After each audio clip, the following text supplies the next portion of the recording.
Hello, this is Helen. I'm going to be talking about Tchaikovsky's No.2 Symphony in C minor today. It's nicknamed The Little Russian. So just a quick summary of what I'm going to talk about. Firstly, I'm going to talk about a little bit about the composer. Secondly, I'm going to talk a little bit more about the period that Tchaikovsky belongs, namely the classical period. And finally, I'm going to zoom into the piece, nicknamed The Little Russian. So, Tchaikovsky. He's a Russian composer born in 1840.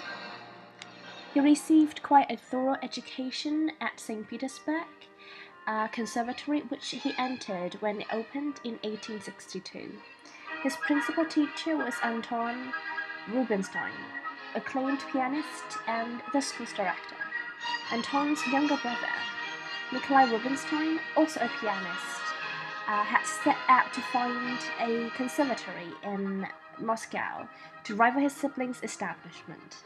In 1864, he traveled to St. Petersburg to recruit faculty, bringing back Anton's protege Tchaikovsky as a professor of music theory. During his first decade of Moscow, Tchaikovsky earned a mixed reputation as a teacher, but he began to bloom as a composer. If Anton had refined Tchaikovsky's skills as a composer, Nikolai was the figure that was mostly responsible for bringing his works to the attention of the public. By the time he led the premiere of Tchaikovsky's Second Symphony, in 1873, Nikolai had already conducted the first performances of composer's Symphony No. 1, in addition to Romeo and Juliet. This very famous composer died in St. Petersburg in 1893, aged 53. So, the classical period in Russia. The classical period in mainland Europe was covered in grand detail in class, so I would like to focus today on something special about the classical period in Russia, which is the competition between the Mighty Five and the so-called RMS. The Mighty Five is a group of five proclaimed composers that are dedicated to popularize Russian national traditions in classical music. The Russian Musical Society, also known as the RMS, is led by Anton and Nikolai at the time, and was often presented as the rival of the Mighty Three, with the five embracing Russian national identity and RMS being musically more conservative. That means the RMS focuses a lot more on the tradition that was built, the traditional classical music in mainland Europe. So the No.2 Symphony. The work was composed in 1872, revised substantially 8 years later. Actually, Tchaikovsky's work at the time were generally quite popular. His new works were generally premiered without undue delay. Several went to receive multiple performances in short order. The word premiere of this piece happened very shortly after it was finished, with, as mentioned before, Nikolai conducted the concerts.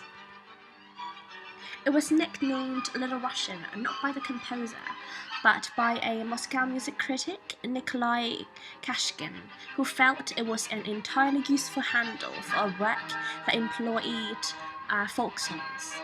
As you can hear from the background, the music sounds very differently from typical classical period music, such as that of Mozart or Beethoven.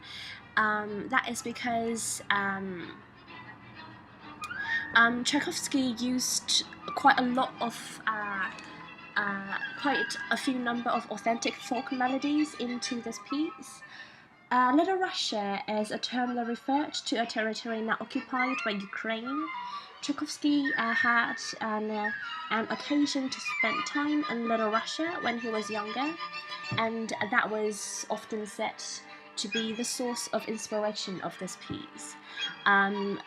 The Ukraine folk songs were used as themes in the first, the second, as well as the last movement of this symphony. The significance of this piece is that it is a signal success, even a milestone suggesting a path of rapprochement between two leading factions of Russian composition. Again, when stressing the use of nationalistic, folk-derived materials that are exemplified by the famous Russian Five, as aforementioned, and on the other side, built on the mainstream of European traditions, which would ultimately be Tchaikovsky's main domain. So with that, I thank you so much for your attention.